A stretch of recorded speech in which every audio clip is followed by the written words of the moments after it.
Okay, here we go with July 9th, 2019 shipment receipt. Dwayne should be in there already unpacking, and today is going to be the day where we show a great shipment. Diamond's going to pull it off right, and it's going to be relatively error-free as much as we can expect. Because we are overdue for such a thing, and I don't think that's too much to expect. Credit where credit is due. Here is a great packing job. The promotional bulky stuff, which I would normally have put on the bottom, is on the top. But it's okay when you do this layered packing thing like this. So you've got, well, oh, whoops. Looks like we did the same thing again. We put too small of a book underneath the big one. I actually thought I was taping this to show what a great packing job it was. But other than that, yeah, very good. Okay, here's a reorder that we got, actually a damage replacement that has so much of the phlegm and snot and scuff that I imagine it got pulled as a damage last week and re-entered into the system. Yeah, that one's rough. I see all of this on the sides and everywhere there. Getting good at showing it. Okay, what else you got in there? Yeah, holy smokes, what? That's just, that looks like there's rain in the art.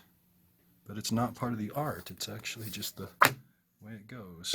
Poor Planet of the Nerds. That's probably like 10% of their print run right there. So here we have Battle Cat's #1 replacement for the scuff marks that were on the previous. Look at what they sent. What is with everything that we've gotten from this company so far? I don't understand why all of the reorders have to be of the quality that should have already been rejected before being put back into inventory. You see that one there? It just goes. It's either front or back on some of them. On and on. I don't see where that one is. And it's just so consistent that if you get a reorder, 60% of the time you're going to have some kind of damage. And we always tell our customers that there's going to be a replacement shipment or two in general with reorders. Wow, what a hassle. Crease and then. And here's our old man Quill again. Their third attempt at this in 2 weeks? I don't know, 3 weeks? Lose track. You know what though? I'm gonna actually accept this one. Even with all of this, all of this, all of that, all of that. This is the level of damage that we end up just accepting most of the time.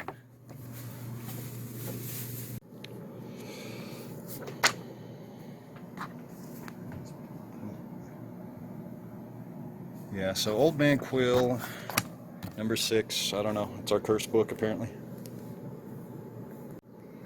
But again, here we are with the consistent back cover flaw, not the same book, mind you, but the same problem over and over again. DC Comics decided to ship cover B a week after cover A. Talk about a hard to sell book. If you're going to do that in the future, DC, and I'm assuming you're going to do it now, please make it returnable. Not that returns are easy or convenient or profitable, but that would be just in this case.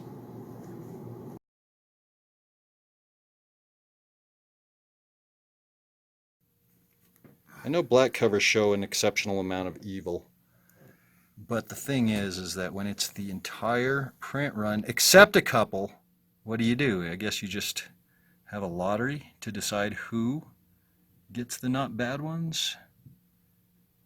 They're all cracked in the spine, but some to a lesser degree than others. And this is troublesome because it's just a quality control issue that I don't know how they would have necessarily caught. But we need to, because my customers, even at one at a time when there's not another copy next to it, they see that stuff.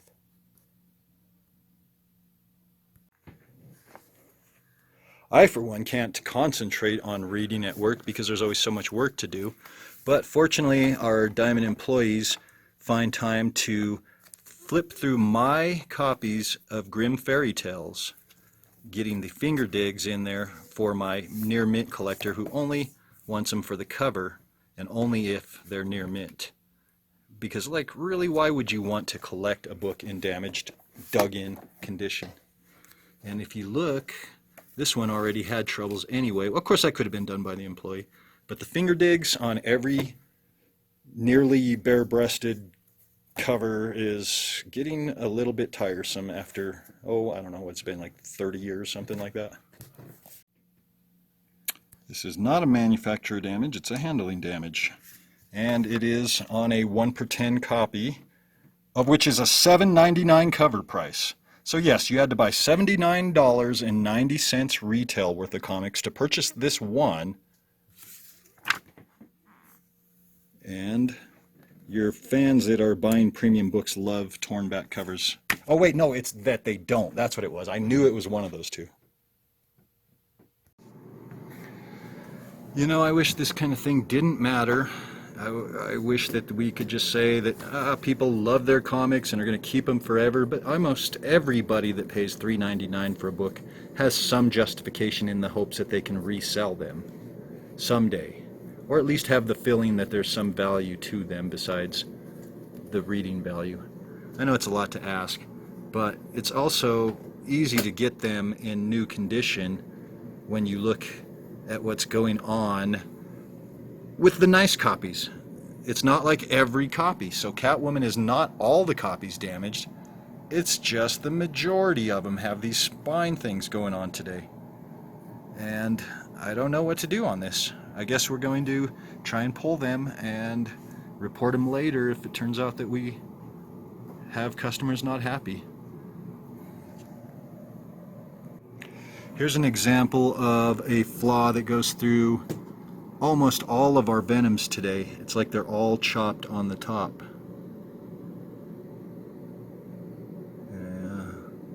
And we're not calling these in. This is just one more example of how printing defects that can be avoided, if they should know about them, could be prevented. So I am letting you know, but I am also taking all of those copies. Hopefully my customers won't fire me over this. Okay, sometimes you get these ones that are just seemingly the print run, but it really is just a large portion of it where they have the creases. And the thing on it is again, I'm not going to call these in, it's just, dang, why does it have to be like that? Why can't we get a piece of machinery to be consistent? I think we can, and I think for the most part they are. The problem may be in the invoice order. They're pulling the same stores in the same order every week. We're Amazing Fantasy Comics, so we're at the top, so maybe it's because of that we're getting the damaged copies. I have said this many times to Frank, my representative at Diamond, shuffle the invoices. Let us have the middle pile for a change. Why does it have to be done alphabetically every week? Why do you consistently punish the same customers? Do we have to change our name? I don't know. I don't think that's right. I think you should just give it a little better randomization to the order in which you pull. Okay, consistent printing flaw, once again, that goes through all these books. We're seeing a lot of this today. This is the printer. Diamond has its bad days, but this printer is having a terrible year. And so we need to get this straightened out. I do not want to have to call all my Thors in. The last month was terrible too. I'm not going to call all these in. I'm not going to call these in. Around one into the other. Thank you. All the Robotechs with the crushed bottoms. This wasn't the box being damaged. These were damaged before being put into our box. That is a weekly occurrence of at least some title that happens to. Same printing flaw, different book, different company.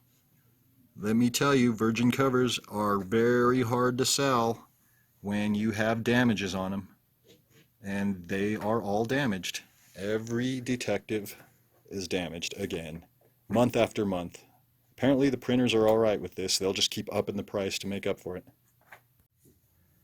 Nothing says switch me to digital like getting all of your $4.99 comic books with built-in spine cracks. The whole run. Do you know how frustrating it would be for somebody to send that to CGC and get it graded? If you were expecting a 9.6 and then you get a 9.2 on a brand new book, the value is so incredible, and you cannot argue that that is why there are so many covers. You can't say that it's not about collectability. This market is staying alive because of the numerous extra covers it's printing on its bestsellers.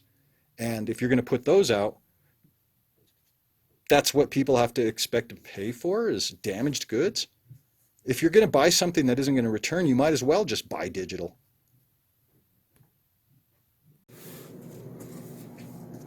Here we go again.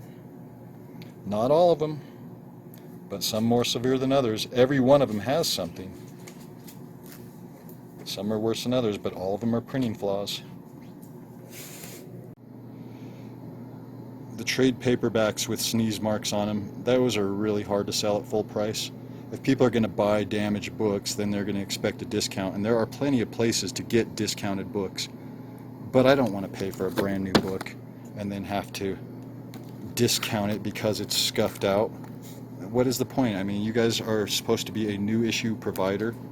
There is snot, sneeze marks all over this cover, and it is very obvious, if I could get the light just right, that there is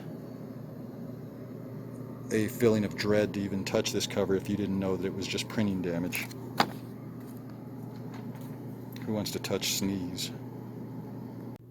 Just so that it's noted, we are not calling in any of our criminal damages, and all of them have this notch on the side. They're notches that were done by the printer. I just don't know how this can manage to get past when it's this long of a length and goes that far as well as that wide. And the sad thing is we're 2 weeks since it should have been replaced. No, I guess it's only been 1 week. So fingers crossed they'll hopefully replace it and the other one that's like it.